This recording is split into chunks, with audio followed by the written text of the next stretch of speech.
Hey, how you doing? This is Adam Post, publisher of more than 1,000 comic books, and man, I've been covering Warner Brothers Discovery quite a bit. I've done more than 100 videos in the last 3-4 months on Warner Brothers Discovery. All of us were kind of worried about Velma. Is this project going to come out and be terrible? Should David Zaslav have just canceled the thing? Why go ahead with Velma when you know it's going to be woke and it's going to be a mess?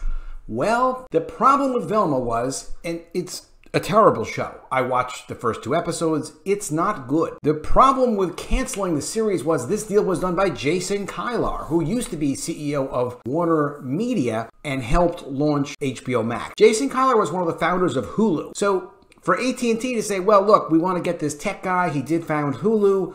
Let's get him, and he can be our guy. He can launch the streaming service. He did it for Hulu. That thing's worth billions of dollars. I mean, really, what else were they going to do? To get him was great. But he made a lot of deals that, while they made sense for him, ultimately it was like, why are you spending all the money on this stuff that you're doing? Why are you doing strange woke takes on Batman with Batgirl? And what are you doing with this Scooby-Doo project with Mindy Kaling? Mindy Kaling is relatively hot producer. She's a hot commodity. She's in that, woke world and whatnot. She thinks of herself, I guess, as Velma, and she kind of does look a little bit like Velma with the chubby face. I could see, if she wants to be in business with them, giving her a chance to do this show. The problem is letting people do stuff with your intellectual property. If she would have come on and said, hey, look, I've got my own character. It's kind of similar to Scooby-Doo, but it's not Scooby-Doo. Here's what it is, and I'm the main character. That would have been fine. This was very risky, and the risk didn't pay off. Velma's bad. It's not a show that's going to continue very long.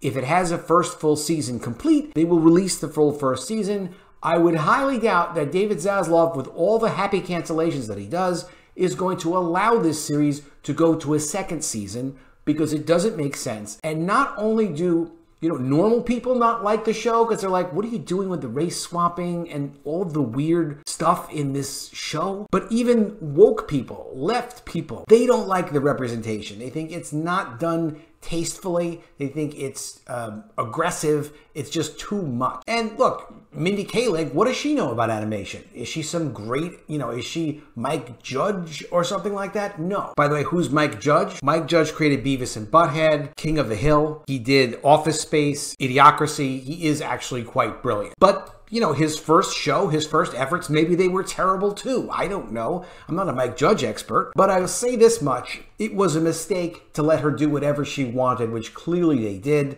It wasn't for her own good. And this is another example of, you should give creators creative freedom, but they also need the discipline of someone over them, helping them to do their best work. That's what executive editors are for. That's what producers are for. That's what visionary creative executives are for. And when you collaborate together, you can actually produce something good. We're going to get into this article from Cosmic Book News, but before we do, please be sure you are subscribed to the channel. Click the bell for notifications. Give me a thumbs up. I really appreciate you guys. Scooby-Doo is actually like a successful film franchise. So James Gunn, as strangeness would have it, wrote Scooby-Doo, the one that came out in 2002. And it did $275 million worldwide in 2002. That's 20 years ago. Adjusted for inflation, that's actually quite a bit of money. And they did a sequel 2 years later, Scooby-Doo 2, Monsters Unleashed, $181 million worldwide. That's still very good money. It's almost 20 years ago. So there's no reason to take your IP and let Mindy Kaling come along and do some wacky version of it.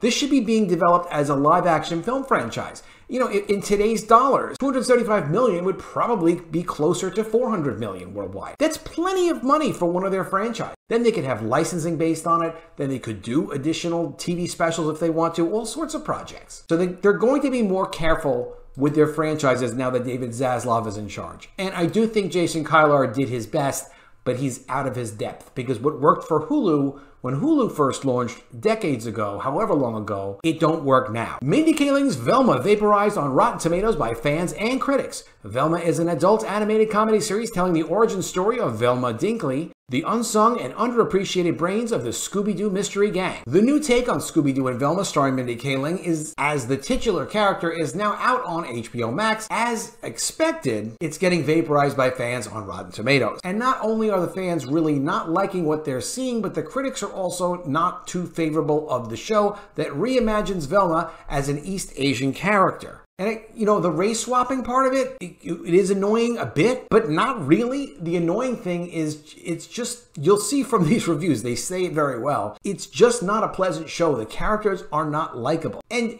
who said, yeah, you want to do dark animation? Sure, Mindy Kaling, you can do it. Why not? You like animation? Sure, just do animation. No, she needed help doing this that she obviously didn't get. Presently, Velma has a 50% Rotten Scores tomato from the critics and a 12% audience score. Check out the reactions below. 12% audience score is very bad, and 50% from critics is not good either. Mindy Kaling blasted fans for Velma's response. The show also hasn't come without controversy, as previously Mindy Kaling blasted fans for their response to changing the character. Quote, "Hopefully you've noticed my Velma is South Asian," she told the crowd in New York City when the first look was unveiled. "If people freak out about that, I don't care." Mindy Kaling also appeared on Late Night with Seth Meyers in July. When it was announced that I was going to do the voice of Velma, people were very supportive and happy on Twitter. She does seem like she'd be good for Velma's voice, but she shouldn't be writing or producing it. And so I felt great, she explained. Then it was announced a month ago that the Velma character would be reimagined as South Asian, and people were not happy. There was a lot of, "So not Velma," those kinds of tweets. Not the classic Velma that I'm always thinking about. Kaling continued, "First of all, I didn't know that she elicited such a strong reaction in either direction. I just couldn't understand how people couldn't imagine a really smart, nerdy girl with terrible eyesight who loved to solve mysteries could not be Indian. There are Indian nerds. It shouldn't be a surprise to people, but people are like, no, no, no.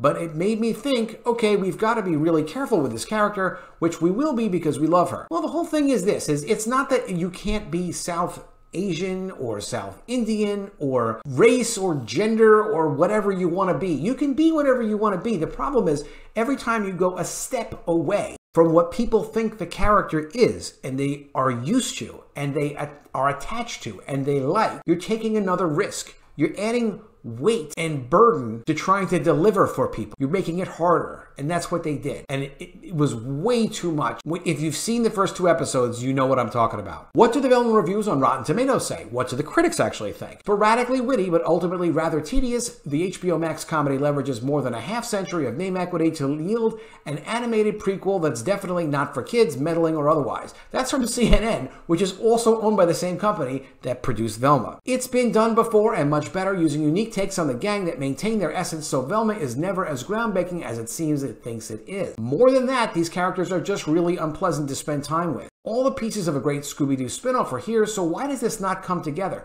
The answer, a combination of uneven humor, too little mystery, and a core misunderstanding of Velma herself. Well, that's very, very critical. A hodgepodge of ideas that never connect, especially in its humor. The comedy lands when it veers into absurdism with visual gags and everything's Howerton's Fred says. Howerton's the actor. What falls flat is the frustrating meta approach that it takes. Too much meta humor, not enough heart. Hollywood Reporter. What do the fans think of Velma? Here are some reactions from fans who aren't too happy with the series. So this is specifically people that don't like it. Are there people that like it? Supposedly, yes.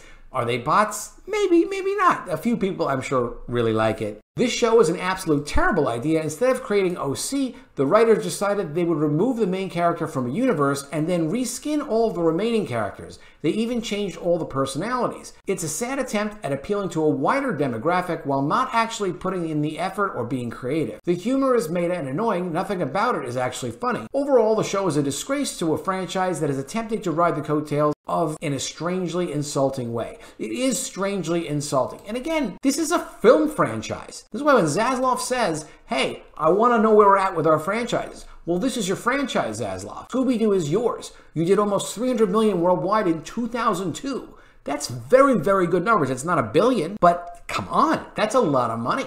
If you could do 300 million in today's dollars with a new Scooby-Doo movie done properly on a budget of Shazam style, $100 million max. Let's go. Let's make some money. Let's make some good content. Velma's a typical TV show where the producers wanted to make a series just for themselves. This I agree with thoroughly. This is like, well, this is how I feel about me and my life. And if I was this character, this is what I think I'd want to be going through. And here's what I have to say about that. It's good to have creative vision, but you can't be that self-indulgent. You do have to think about what is the audience expecting? How am I going to deliver on what they're expecting? And how am I going to over-deliver so that I've under-promised and over-delivered for the audience. That's how you make content. The almost typical TV show where the producers wanted to make a series just for themselves and still being hostile with their target audience, not to mention the change in personality and appearance of all the characters, which could even be justified by a good script, but in this show was certainly done in the worst possible way. This universe and these characters can indeed be adapted for an adult audience in an extraordinary way, but it was certainly not this time, unfortunately. There are additional comments. I'm going to give you a link to this. Definitely you can check them all out for yourself and see what you think. Did you see the show? Did you also think it was a total disaster? I don't think there were a lot of redeeming qualities about it. Again, the race swap, you know, it's here or there. It's not what the issue is with this show. You don't even get to think about the race swap. You start watching it and you say, I can't even tell you how it starts because I could get kicked off YouTube for that. It's inappropriate. Let's leave it at that. Please do give me your comments. Tell me if you like how the first episode started, if you saw it, if you thought that was appropriate. I'd really like to know what you have to say. Please also be sure you're subscribed to the channel. Click the bell for notifications. Give me a thumbs up, and I'll see you again soon with another video. And if I don't see you, I will miss you.